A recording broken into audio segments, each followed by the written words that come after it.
92.7 big FM पर।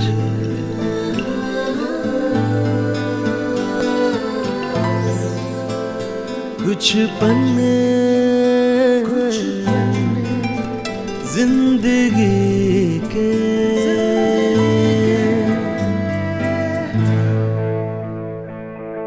92.7 big FM पर आप सुन रहे हैं कुछ पन्ने जिंदगी के विद मधुरिमा निगम। पिछले कुछ हफ्तों से बारिश का लुत्फ उठाते हुए मैंने आप लोगों का तारुफ करवाया हमारे इंडस्ट्री की नई आवाजों से, नए टैलेंट से।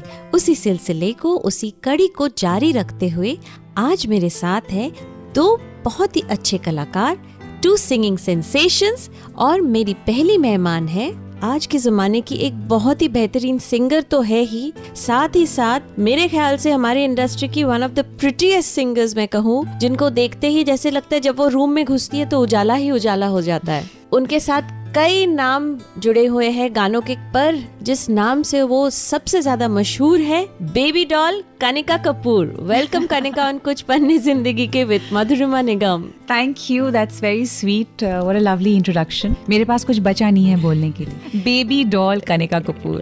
तो कनिका, आप पैदा हुई थी लखनऊ में, एक बहुत ही प्यारा और बहुत ही कल्चर्ड सिटी माना जाता है। आप एक खत्री फैमिली से है जी। एंड माहौल कैसा था बचपन में आपके घर का? आई मीन मैं कहूँगी दैट एक बच्चे को अगर एक जो सबसे ज़्यादा अमेजिंग चाइल्डहुड मिल सकती है वो मुझे मिली। मैं जॉइंट फैमिली में पली बड़ी हूँ, but it's a business family. शौक से गाते हैं सिर्फ। सबको गाना बहुत पसंद है, तो हमारे घर में आर्टिस्ट आते थे, खूब जैमिंग्स होती थी, सिंपल अपब्रिंगिंग थी। मेरे पेरेंट्स, हम दादी परदादी सब, चाचा चाची सारे, we all lived in one house. So ये थी मेरी बचपन की लाइफ। एंड मेरी नानी की पूरी साइड कानपुर की है, सो आई एम हाफ कानपुरिया। And then when I was 17 I moved to London.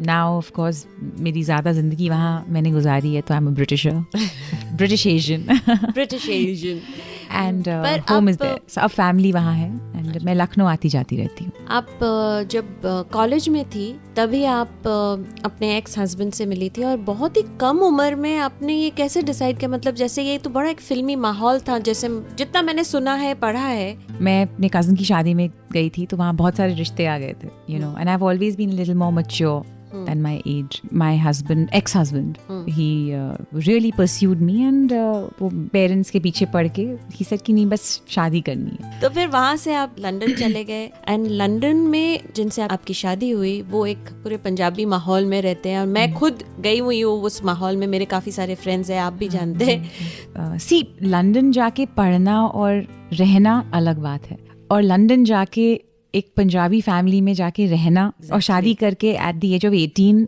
एक बिल्कुल ही अलग बात है। अब जब मैं वहाँ शिफ्ट हुई तो मैंने लाइक आई सेड 8 साल की उम्र से लखनऊ में म्यूज़िक शुरू किया था। 12 साल की उम्र तक मैं ऑल इंडिया रेडियो पे परफॉर्म भी कर रही थी, लाइव क्लासिकल गाती थी। एंड क्योंकि वीक में 5 दिन 2 घंटा रियाज करते थे गुरुजी के साथ, एंड बहुत सीरियसली गा रही थी। But then when once I moved there, I wasn't really allowed to kind of pursue music and all that. बहुत से लोगों ने उस कम्युनिटी में मुझे बोला, ये क्या नाचने गाने वाली बनना चाहती हो? ये अच्छे घर की लड़कियां नहीं करती। अच्छे घर की लड़कियां भी नहीं, अच्छे घर की बहू। हाँ, एक्चुअली आपको कभी उस वक्त जब आप उस दौर से चल रही थी, when you were married, you had all the possible highs and lows in marriage, तब आपको कभी नहीं लगता था कि काश मैं अपने गाने को परस्यू कर सकती? आपने कभी सोचा नहीं कि मैं ये सब छोड़ के चलो मैं गा के अपना मन हल्का कर लूँ? वेल, बहुत बार मैं सोचती थी, it was like you know someone strangling me, बस जिससे गला दबा के कोई रखता है। बट मेरा घर में एक गैराज मैंने कन्वर्ट किया था, जिसमें एक छोटा सा कैरियोकी सिस्टम था, एंड हेडफोन्स लगा के मैं कैरियोकीज पे सारे पुराने जितने गाने हैं उनको प्रैक्टिस करती थी। Oh, nice. And different voices I used to try and kind of imitate. So वो मेरी प्रैक्टिस थी। तो जो आवाज़ आज 20% बची है वो आई थिंक उस प्रैक्टिस की वजह से बची है। कनिका की जिंदगी के पन्ने बहुत ही रोमांचक है, और उनमें कई उतार चढ़ाव है। उनसे जुड़ी कुछ और पन्ने, कुछ और बातें जारी है, तो सुनते रहिए कुछ पन्ने जिंदगी की with Madhurima Nigam, only on 92.7 big FM. 92.7 big FM पर।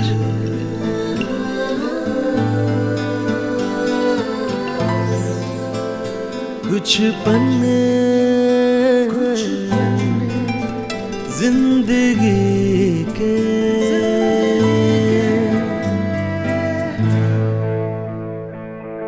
वेलकम बैक ऑन कुछ पन्ने जिंदगी के, मेरे साथ मधुरिमा निगम के साथ, और मेरे साथ जो आज आपको बहुत अच्छे अच्छे गाने सुना रही है the Chittiyaan कलाइया girl Kanika Kapoor. हम बातचीत कर रहे थे कनिका के जिंदगी के बारे में, उनकी म्यूजिकल जर्नी के बारे में, और कैसे उन्होंने शादी के बाद लंदन में खुद को सेटल कर दिया, अपने सारे ड्रीम्स को, एस्पिरेशंस को पीछे छोड़ दिया। Kanika, I would like to hear more about it. 10 years मैंने कुछ नहीं किया। उसके बाद I was really low. I was not, feeling very happy in my life. And my dad said to me that you should start singing. उससे, जिस चीज़ में पढ़ा आपके पापा ने कहा आप एकदम मोटी पंजाबी आंटी बन चुकी है। Exactly. With the high heels and the Chanel jackets and the bags. And I think somewhere, I have to be honest, जब आप ऐसी सोसाइटी में रहते हैं तो हाई सोसाइटी में तो आप life becomes about shoes and bags and clothes. Generally ऐसा ही होता है, lunching and bitching. But मैं उसमें खुश नहीं थी. So I think gradually, with the help of God and my family, I started getting back into music and मैंने कोशिश करी कि मैं, उस समय तो मुझे लंदन में पता नहीं था क्या करूँ, so कुछ प्रोड्यूसर्स से मिली एंड सोचा कि एक एल्बम बनाते हैं ऐसे, not professionally but for fun, and because वो भी अलाउड नहीं था, I was still in a marriage, and that's how I got back into studio at the age of 27-28. That's where my work started. मैंने 1 साल बर्बाद किया, किसी producer ने कुछ किया नहीं मेरे साथ वहाँ, मतलब कोई गाना नहीं बनाया, कुछ नया नहीं किया. तो मैं जो रीमिक्सेस और जो गाने सुनती थी पुराने, मुझे सूफ़ी बहुत पसंद है, पाकिस्तानी सूफ़ी डीप गाने बहुत पसंद है. सो वो सुनते सुनते स्टूडियो में जाके कभी कभी कुछ वोकल्स कर देती थी. ऐसे मेरा एक गाना बना जुगनी जी, आफ्टर माई सेपरेशन. एक दिन जस्ट उसका एक ग्रीन स्क्रीन वीडियो, सस्ता सा वीडियो, 2-3 लाख रुपए का वीडियो था, 8 घंटे में शूट करके ऐसे ही यूट्यूब पे पोस्ट कर दिया. ये था 2012 में. वो 3 महीने में we had almost 25 million hits. उसमें we had no PR, no promotion, nothing, zero, ऐसे यूट्यूब से. So that became a huge sensation there. उसी साल 4 महीने के बाद मुझे I won the British Asian Music Award for the song as a newcomer and as a so for me एकदम मतलब जीरो से हीरो. मुझे समझ में नहीं आया ये क्या हुआ, लेकिन फिर भी I was going through a bad time. मैंने उसके बाद कुछ परस्यू नहीं किया. तो 1 साल बाद 2013 में मेरे पास एक रैंडम फ़ोन कॉल आया बालाजी फिल्म से, दैट एकता कपूर को आपका वो जुगनी बहुत पसंद है, स्टाइल ऑफ सिंगिंग बहुत पसंद है, we want to use you in a song, we want to do a trial. Sure भी नहीं है, मतलब ट्रायल करना चाहते हैं, आप बॉम्बे आ सकती हैं. So I said sure. My dad said of course you should go. मैं बॉम्बे आई एंड 3-4 दिन के लिए आई. एंड सीधे I was in studio with them, with Meet brothers. वो बहुत खुश थे कि मैं आई हूँ, बिकॉज वो मेरे भाई के साथ सिंधिया में पढ़ते थे. अच्छा. So my father, brother, they all ex Indians, Gwalior के स्कूल में. सो वो भी वहाँ के पढ़े हुए. तो मैं उनको जब मैं 12-13 साल की थी तब से जानती. I had performed with them as a kid in Scindia school. तो ये नहीं हुआ कि पहली बार मैं 15 साल के बाद स्टूडियो में घुसी हूँ तो I was not nervous because I was at home. तो मेरे सामने वहाँ पर बेबी डॉल बना, जैमिंग हुई, कुमार जी ने लिखा, सब ने वहाँ पर बनाया. We recorded that song and after 3 days I went back. मुझे नहीं पता था गाना कब निकलेगा. फॉर मी मुझे ये भी नहीं पता था सनी लियोन कौन है. And then 2014 the song came out and when the song picked up they called me, Balaji films and Meet brothers, that listen please you should come back, we are people want to know who the singer is. And I was like okay, and I came back. But when I came to India and when I started seeing कि ये इतने आदमी लोग ने videos बना रहे हैं, लोग पागल हो रहे थे. होली तक तो मतलब people went mental about the song. ऐसा लगा भगवान ने उठा के एकदम जो एक मरा हुआ इंसान है उसको उठाया और उसको फेंक दिया ऊपर. हाउ स्वीट कि जाओ अपनी जैसे देश से जाओ, अपनी जिंदगी जी लो. Actually your father said this. If you truly understand, your father said this exactly, to you. जाओ कनिका जी लो अपनी he did, in his own way, but Kanika की जिंदगी के पन्ने बहुत ही रोमांचक है. तो सुनते रहिए कुछ पन्ने जिंदगी की with Madhurima Nigam, only on 92.7 big FM. 92.7 big FM पर.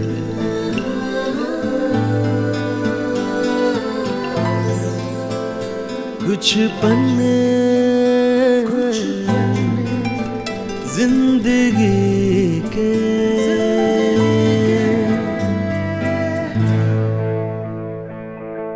वेलकम बैक ऑन कुछ पन्ने जिंदगी के विद मधुरिमा निगम, और मेरे साथ आज स्टूडियो में है one of the most gorgeous singers I have ever seen, Kanika Kapoor. रात दी गल सुनियो सुनियो वे, रात दी गल सुनियो सुनियो वे, कोई ना चार च फिरे, पिछे ना मुड़ियो मुड़ियो वे, पिछे ना मुड़ियो मुड़ियो वे, राता दे काड़े काड़े चेहरे डर डाडा डसे वे, और मंजिल हंसे वे, डर डाडा डसे वे,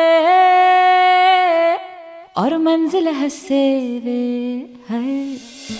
आई want to ask you this Kanika, आपके लाइफ में आपने इतना बड़ा डिसीजन लिया, 3 बच्चों को लेके आप एक बहुत ही अच्छे लाइफस्टाइल को छोड़ के आप बाहर आए, क्योंकि आप वो सर्कमस्टांसेस से नहीं I couldn't deal with it. So you came out. That I was mean, a very अगर मैं strong उन decision. circumstances में होती तो मैं तो आज जिंदा भी नहीं होती. That's So I couldn't take it anymore and I had to move on. And मुझे पता था that मेरे ऊपर लोग पत्थर फेंकेंगे और बातें करेंगे और बहुत difficult होगा. वही लोग I'm sure आज आपको देख के, मतलब स्पेशली जो लंदन की आंटियां होती होंगी, वो बोलती है आजा कनिका पुत्र आजा वो वही करती होंगी। ये दुनिया पित्तल दी. Seriously. So it's funny that भगवान ने जब मेरा गाना भी मुझे लॉन्च किया तो क्या गाना बनाया. पूरा मतलब आपको एक्चुअली रीडिफाइन करके आपको वो गाना बनाया. Yeah. So आपके जो 3 बच्चे हैं, आपका बेटा अभी 13 साल का है, वो तो आपके मतलब ही must be like a friend to you right now. he's taller than me. And जब यहाँ बॉम्बे में होते हैं, मैं कभी कभी शूट्स पे लेके आती हूँ उनको. सो लोग कहते हैं वो लवली ब्रदर, लिटिल ब्रदर. तो वो मुझे देख के हंसता है that older sister, thank you. Now your children must be like your friends more because now they are growing up. They've become so mature because बच्चे जब ऐसे माहौल से गुजरते हैं तो वो बहुत जल्दी बड़े हो जाते हैं. हाँ, और बहुत इंडिपेंडेंट है बिकॉज वो मैं लंदन में इतना टाइम नहीं बिता पाती हूँ because I have to work here and मेरा काम यहाँ है. मेरे I can't do anything and वो यहाँ नहीं आ सकते. So it is very difficult for me and of course you go through days जहाँ बहुत अकेलापन होता है. So you know you have to deal with it. But you are such a good mother. So I'm trying. जितने लोगों को मैं जानती हूँ वो हमेशा ये कहते हैं कि कनिका बहुत अच्छी मदर है. कनिका ने जिस तरह से अपने बच्चों को संभाला है, जिस तरह से वो पाल रही है, and she's such a strong mother. Yeah. So it's commendable the way you are. Kanika Kapoor हमारी इंडस्ट्री के one of the most beautiful singers है, और ये मैं हमेशा कनिका से कहती भी हूँ. मैं जानती हूँ कि कनिका को बहुत सारे प्रपोजल्स आते हैं. जानते हैं उनसे जुड़ी कुछ और बातें, कुछ और पन्ने थोड़ी ही देर में ऑन कुछ पन्ने जिंदगी के with Madhurima Nigam, only on 92.7 big FM. 92.7 big FM पर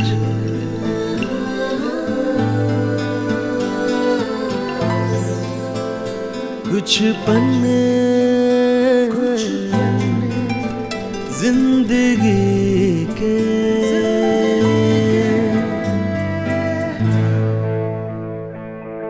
वेलकम बैक ऑन कुछ पन्ने जिंदगी के विद मधुरिमा निगम, और मेरे साथ आज स्टूडियो में है one of the most gorgeous singers I have ever seen, Kanika Kapoor. Jugni तार खाई विच थाल, छड़ दुनिया दे जंजाल, कुछ नहीं निभना बंदिया नाल, रखी साबत सिद्ध दा अमाल, वो पीर मेरे आ जुगनी जी, ए वे अल्लाह वाले आ दी जुगनी जी, ए दी नवी पीर दी जुगनी जी, ए दी नवी पीर दी जुगनी जी. दम गुटकू दम गुटकू दम गुटकू दम गुटकू दम गुटकू गुटकू. एक बात बताइए, आप इतनी खूबसूरत है, आपको कई सारे लोग ज़रूर कहीं ना कहीं रोज़ प्रपोज करते होंगे. Now do you look forward to having someone in your life now? Yeah, I think it'll be nice. It's been a long time I've been single, but I feel that anything else new in my life जब होना होगा अपने आप होगा. And yes, बहुत से लोग propose करते हैं. मैं झूठ नहीं बोल सकती. No, yes, I remember. मुझे प्रॉब्लम ये है that मुझे सीधे शादी के लिए क्यों प्रपोज करते हैं. I mean, why can't I date somebody? It's better, right? So all that means there is that marriage material effect you have on people. I don't know, there's something wrong. Yeah, जब भी आपको कोई मिलता है वो सबसे पहले सोचते हैं नहीं इससे मैं शादी ही कर लेता हूँ. So it's, yeah, I get And that. that's a all very the time. rare thing with women, because mostly men want to just date, they don't want to get married. Yeah. But you are the kind who जिनको देख के लगता है कि नहीं मैं इनसे शादी And I कर find लेता it weird because I think, oh my god, I'm like, have kids and I have responsibility in this and that, and still. That's So nice. it's very sweet, but I don't know if I'm ready for anything just now because अब I'm loving मेरा career इस समय ठीक है. I don't. मैं radio के जरिए ऐसे कई लोग आपका मैसेज पहुंचा रही हूँ कि जो सुन रहे हैं आपको, जो अपने दिमाग में सोचते हैं कि जैसे आपने कहा प्रपोज कर रहे होंगे कि शादी के बारे में सोचे, तो पहले उनके सब इमेजेस क्लियर हो जाए. No, so basically अभी मेरा पूरी कोशिश है that अभी मैं अपने काम पे ध्यान दूँ and अपनी फैमिली पे ध्यान दूँ. God has been very kind, मुझे इतनी अच्छी अपॉर्चुनिटीज़ दी हैं, इतने अच्छे लोगों से मिलाया है. So मैं इस समय अपनी ज़िंदगी में बहुत अच्छी जगह पे हूँ एंड जितना काम है जब तक चल रहा है ठीक है. मैं किसी चीज़ पे डिपेंडेंट नहीं हूँ. दैट ये मैंने सीखा, अपने गुरु से सीखा दैट अगर आपके पास आज सक्सेस है तो ज़रूरी नहीं है कल होगा. तो जो आज है उसमें खुश रहो, जो कल होगा उसमें खुश रहना. लाइक माई फेवरेट सॉन्ग कल हो ना हो. I'm really proud of you and I know आपके ऐसे कई दोस्त हैं जो आपके बारे में इतना अच्छा कहते हैं कि बहुत अच्छा कहते हैं. and it takes a lot of goodness कि आपके इर्द गिर्द के लोग आपके बारे में इतना अच्छा हमेशा That's बोलते so हैं. sweet, you know. मतलब ये मैं रोज नहीं सुनती हूँ ऐसी बातें, but that's very nice. well, जो रोज नहीं बोलते वो लोग दोस्त नहीं होते. Thank you Kanika for being on my show. It was a pleasure talking to you. और आप लोग कहीं मत जाइएगा क्योंकि अब आने वाले हैं मेरे दूसरे मेहमान, इंडियन आइडल सीजन 1 के विनर अभिजीत सावंत. तो सुनते रहिए कुछ पन्ने जिंदगी के with Madhurima Nigam only on 92.7 big FM. 92.7 big FM पर.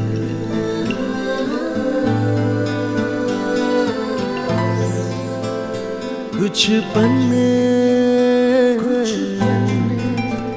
जिंदगी के.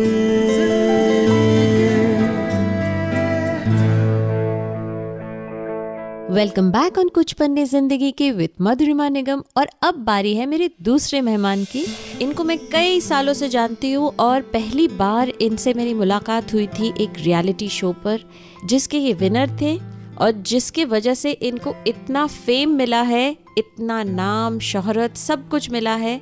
आज भी वो वैसे ही हम्बल और सीधे साधे हैं. इंडियन आइडल सीजन 1 के विनर अभिजीत सावंत. नमस्कार. Thank you so much. Abhijeet. नमस्कार. मुझे एक्चुअली रेडियो पे आके ना थोड़ा एकदम फॉर्मल सा हो गया. नहीं तो लोगों को हम लोग बता नहीं सकते कि हम लोग वैसे नहीं है, बट फिर भी ये रेडियो की भाषा हम लोग थोड़ी सी है ना. तो अभिजीत, मैं आपको पहली बार मुझे याद है जब मैं इंडियन आइडल के शूट पे गई थी और मैंने आपको देखा था. आप एकदम दुबले पतले से, एक सीधे साधे, और उन दिनों तो आप बात भी नहीं करते थे उतना जी. और हमेशा ही आप सहमे हुए डरे हुए रहते थे. और जब आप स्टेज पे आते थे तो एकदम जिसको बोलते हैं फाड़ू गाना गा के जाते थे. किस तरह से आपने वो जर्नी शुरू की कि आप पढ़ रहे थे, वहाँ से आपने कैसे डिसाइड किया कि मुझे इंडियन आइडल, क्योंकि वो पहला सीजन था. जी, मैं एक्चुअली बहुत ज़्यादा कहते हैं कि under confident kind of a person हूँ. मुझे अपने आप पर कभी भरोसा ही नहीं रहा. और पहले तो और भी ज़्यादा मतलब कम भरोसा था. तो मुझे एक्चुअली मेरे दोस्तों ने एक भरोसा दिलाया कि अरे यार कोई कंपटीशन आ रहा है जिसमें सोनू जी है. हाँ. है ना. तो सोनू जी है तो सोनू जी रहेंगे, मतलब म्यूजिकल होगा, मतलब तो मैंने भी सोचा कि हाँ चलो फॉर्म तो भर लेते हैं. तब तक मैंने एक्चुअली घर में भी नहीं किसी को बताया था, ना मेरे माँ बाप को पता था, फैमिली में नहीं किसी को पता था. मैं चुपचाप अपना काम करके दादर में कंपटीशन की फर्स्ट ऑडिशन थी तो वहाँ पर लाइन में खड़ा हो गया था. एक ऐसा ही रूम था और वहाँ पर एक नीचे एक छोटा सा साइन होता था आइडल लिखा हुआ, उस पर आपको खड़ा होना पड़ता था और गाना गाना पड़ता था. तो और सामने 3 महारथी बैठे हमारे सामने. तो जब मैं उस जगह पे खड़ा हुआ तो मुझे ऐसा लगा कि मुझे शॉक लग रहा है. तो एक फीलिंग थी कि शायद नीचे से कोई वायर लीकेज होगी. बट गाना गाया और सोनू जी का एक अलग कमेंट था. फराह जी का बहुत इंटरेस्टिंग कमेंट था. क्या? फराह जी ने कहा कि तू अपने बाल काट के आएगा तो तुरंत लेंगे तभी लूंगी, ऐसा बोला था उन्होंने. और सोनू जी ने क्या कहा था? सोनू जी ने कहा था कि अच्छा है, थोड़ा पावर चाहिए वॉइस में ऐसा। और अनु But जी ने अच्छे क्या लगा। कहा था? अनु जी का याद नहीं एक्चुअली, क्योंकि अनु जी बहुत नाराज हो जाएंगे अगर उन्होंने ये बात सुन ली। मुझे पता है एक्चुअली क्या है, अनु जी इतनी सारी बातें बोलते हैं ना, तो फिर कौन सी बात याद रखे हैं, वो एक ये हो जाता है, मिस्ट्री बन जाती है। तो तभी एग्जैक्टली मुझे याद नहीं, लेकिन अनु जी ने भी ऐसे तू आला रे आला ऐसा कुछ तो शेर वेर बोल के तो मैं बोला थैंक यू ऐसा करके अपना, बट वहां से सफर शुरू हुआ इस तरह से। अभिजीत, मैं चाहूंगी कि आप अपने फैंस के लिए एक गाना गाएं।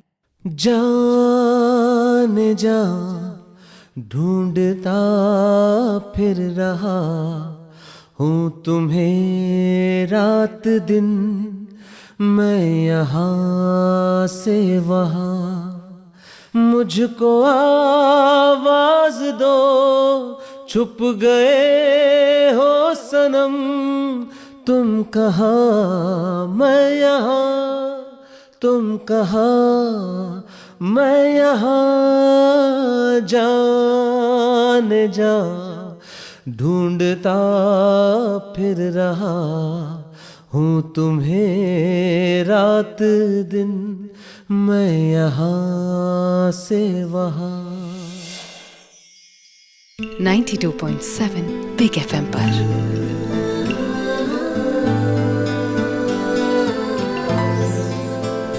कुछ पन्ने जिंदगी के,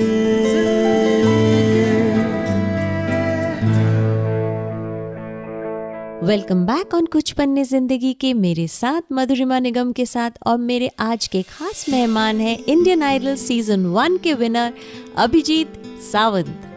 अभी आप जब फाइनल वो आपका फिनाले था जिसमें आप खड़े थे, राहुल वैद्य खड़े थे और अमित साना खड़े थे, आप तीनों ही बराबरी में उतना ही अच्छा गा रहे थे जी। तो उस वक्त क्या चल रहा था दिमाग में कि आज क्या होगा मेरे साथ, क्या मैं जीतूंगा, क्या मैं आइडल सीजन 1 का विनर बनूंगा? मुझे एक्चुअली जब राहुल आउट हो गया था, हम दोनों सिटी टूर कर रहे थे, मैं और अमित अलग अलग सिटीज़ में जाके शो को प्रमोट कर रहे थे, फाइनल फिनाले को और ज़्यादा प्रमोट कर रहे थे। तब एक फीलिंग ऐसी आने लगी कि ऐसा लगा कि यार जीतना नहीं है, जीत जाओगे तो अटक जाओगे।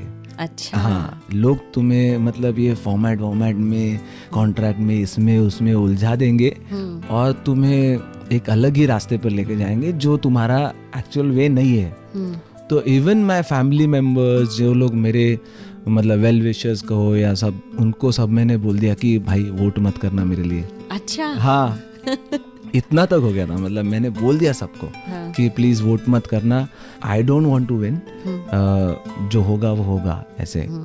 और मुझे लगा कि मैं अगर नहीं जीतूंगा तो एटलीस्ट मैं अपने बलबूते पे जो भी करूंगा फ्री रहूंगा, क्योंकि तब तक आप सारा चीज समझ चुके और थे। तब तक और ज्यादा चीजें बढ़ी। जब शो शुरू हुआ था तब नहीं था, बट जैसे जैसे शो पॉपुलर होता गया वैसे फिर सोनी BMG का कॉन्ट्रैक्ट आ गया, एल्बम के लिए एक अलग कॉन्ट्रैक्ट आ गया, फिर वो गाड़ी ये वो उसका ताम झाम तो सब कुछ आ गया है ना। तो थोड़ा बर्डन ज़्यादा बढ़ गया था, जो 6 महीने में एक आदमी नहीं संभाल सकता है।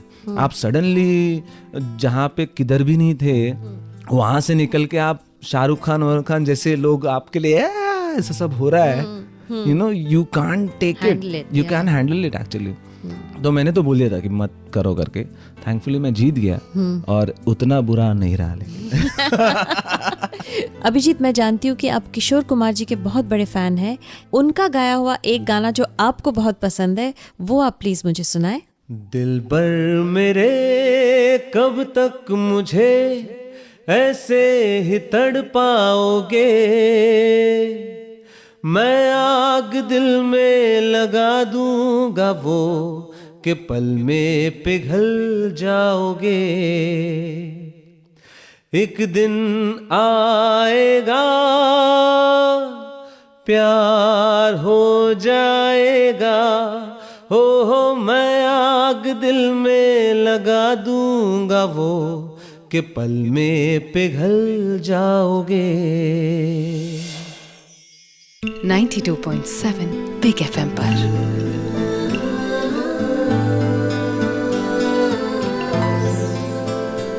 कुछ पन्ने जिंदगी के।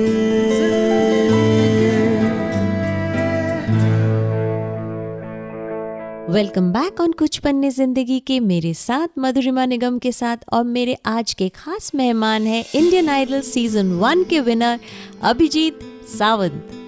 जब पहली बार आप टीवी पे आए, क्योंकि वो माहौल जहाँ आप रहते हैं वहाँ बहुत सारे लोग एक साथ एज अ फैमिली रहते हैं जी जो सर्विस एरिया में आप रहते हैं, जी। तो वहाँ जब अब सबको पता चला कि आज अभिजीत टीवी पर आएगा, हाँ तो आपके घर में कई सारे लोग घुस गए होंगे और हर हफ्ते देखने के लिए वो एक माहौल ही अलग होता होगा। राइट।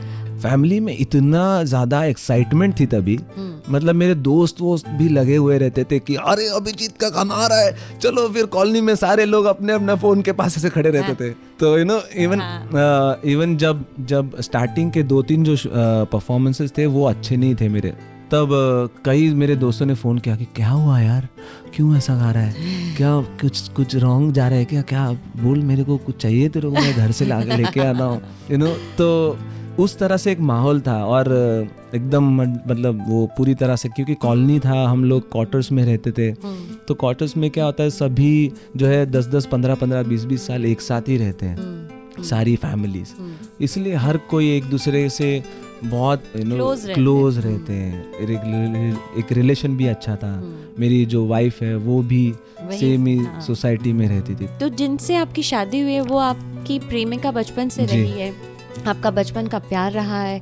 तो जब आप इंडियन आइडल सीजन 1 के विनर बने, तो for her it must be like a moment of pride, और कॉलोनी में सबको पता है कि इन दोनों का चक्कर चल रहा है। पापा मम्मी को भी पता था? मेरे मॉम डैड को थोड़ा बहुत भनक थी, बट उसके मॉम डैड को बिल्कुल भी भनक नहीं थी। अच्छा। जब आके उसकी मॉम को, मतलब मेरी वाइफ की मॉम को सब लोग कॉन्ग्रेचुलेट करने लगे, अरे अभिजीत जीत गया, कॉन्ग्रेचुलेशन। तो उसने बोला कि हाँ ठीक है वो जीत गया, लेकिन मेरे को क्यों कॉन्ग्रेचुलेशन कर रहे हो तुम लोग। तब वो एक शुरू हो गया कि नहीं, कुछ तो गड़बड़ है, कुछ चक्कर है, कुछ तो गड़बड़ है। फिर उसके बाद चीज़ें आई बाहर, बट स्टिल क्योंकि my wife was not sure, मतलब अभी जो मेरी वाइफ जिसका नाम शिल्पा है तो शिल्पा को एक्चुअली उतना कॉन्फिडेंस था नहीं, क्योंकि हम लोग पूरे वो 3 महीने घर नहीं गए थे। फिर इतना बड़ा हो गया था शो, और इतने लोग, मतलब घर पे आती थी लड़कियां, और नीचे मेरी एक बाइक थी, तो बाइक को ऐसे अपने दुपट्टे से पहुंचती थी।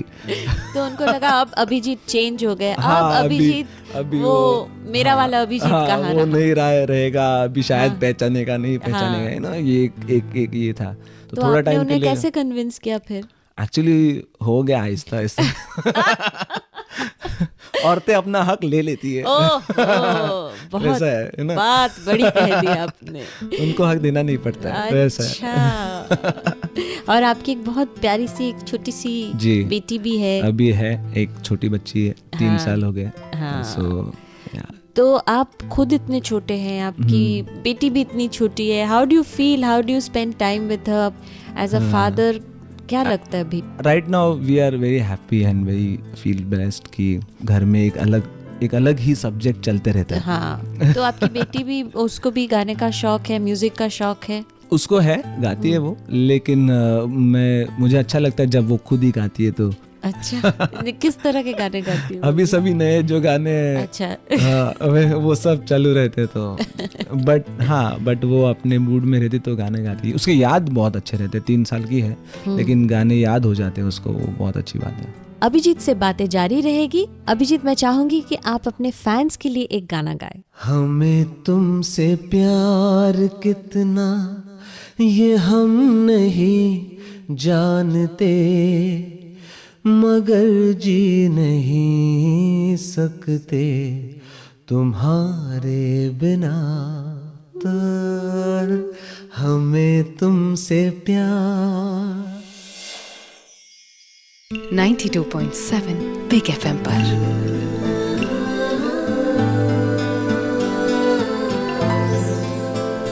कुछ पन्ने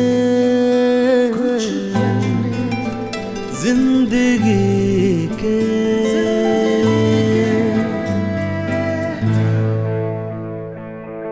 वेलकम बैक ऑन कुछ पन्ने जिंदगी के विद मधुरिमा निगम और मेरे साथ है अभिजीत सावंत, जिन्होंने हाल ही में डिशुम फिल्म में एक बहुत ही बेहतरीन गाना गाया है।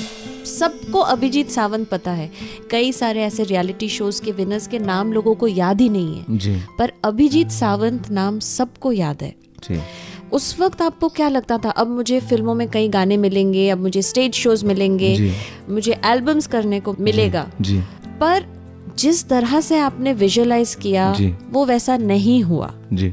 जो पॉपुलैरिटी आप एक्सपेक्ट कर रहे थे वो तो मिला, पर काम के हिसाब से आपको वो उतना नहीं मिला। तो was it depressing for you, was it a setback for you? एक सपना तो था डेफिनेटली कि प्लेबैक सिंगर बनना है, बट जैसे जीता उसके बाद जिस तरह से काम और जिस तरह से वर्क लोड और सब कुछ जिस तरह से चलती रही, मैं 5 साल तो मुझे सोचने का वक्त ही नहीं मिला। मैं उस पानी में डाले हुए एक नाव की तरह था जो सिर्फ बह रही है, यू नो, तो जिसको कोई गाइडेंस नहीं है, कुछ नहीं है, जस्ट गोइंग। तो वैसा था। तो work wise and you know money wise everything was good. आज भी उसकी मतलब ऐसी कभी प्रॉब्लम नहीं हुआ भगवान की दया से। अब आगे और क्या सोचा है? अगर beside singing what else do you have in mind? क्या करना चाहेंगे? मैं लाइफ में बहुत छोटे गोल रखता हूँ और और मेरी कोई ज्यादा एम्बिशंस नहीं है, क्योंकि मेरी लाइफ में कभी ये बात आपके बारे में सोनू जी ने बहुत पहले कहा था। अभिजीत बड़ा खुश रहता है, उसके लाइफ में चीजें बहुत कम चाहिए, इसलिए वो बड़ा संतुष्ट है लाइफ से। I don't want to become Amitabh Bachchan. अगर ये तकदीर ने बना दिया तो बात अलग है, but the important part is कि मैं जो चीजें कर रहा हूँ मैं उसमें सेटिस्फैक्ट्री महसूस करूँ, दैट इज मोर इम्पोर्टेंट मेरे। और जैसे मैंने कहा कि yes definitely my main goal is to getting into playback singing, और इसमें मैंने जैसे कहा कि मैं जब तक हूँ तब तक मैं कोशिश करते रहूँगा। That is my only goal right now. पर कभी Abhijeet don't you feel disheartened कि आप 10 साल पहले आपने इतना बड़ा एक शो जीता, आपको इतना कुछ मिला, पर आज भी आपकी स्ट्रगल जारी है जी। कभी ऐसे लगता है कि नहीं, let me give up, let me do something else? हम लोग भी इतने बुढ़े थोड़ी हुए हैं। उम्र बाकी है जो तो लगे रहो, यू नो। शायद जो फैंस थी जो वो टैंक वैंक पहुंचती थी, वो शायद उनकी शादियां हो गई रहेगी या अभी बच्चे हुए रहेंगे उनके, लेकिन फिर भी you know we can make another fans, you know. But आप ऐसे ना बोले, क्योंकि आपके इतने फैंस हैं। कई बार एक आर्टिस्ट को ना लगता है कि क्योंकि मैं शायद इतनी विजिबिलिटी में नहीं हूँ तो मेरे चाहने वाले कम हो, पर जो एक आर्टिस्ट का सच्चा कदरदान होता है ना, वो हमेशा कदरदान रहता है, और जो अच्छे आर्टिस्ट होते हैं उनके कदरदान कभी कहीं जाते नहीं है। थैंक यू अभिजीत, बहुत मजा आया।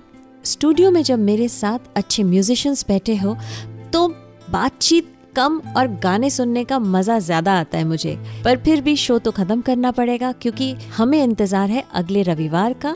तो अगले रविवार आप लोगों से दोबारा मुलाकात होगी एक नए कलाकार के साथ, उनकी जिंदगी के पन्नों के साथ। तो सुनते रहिए कुछ पन्ने जिंदगी के with Madhurima Nigam, only on 92.7 big FM।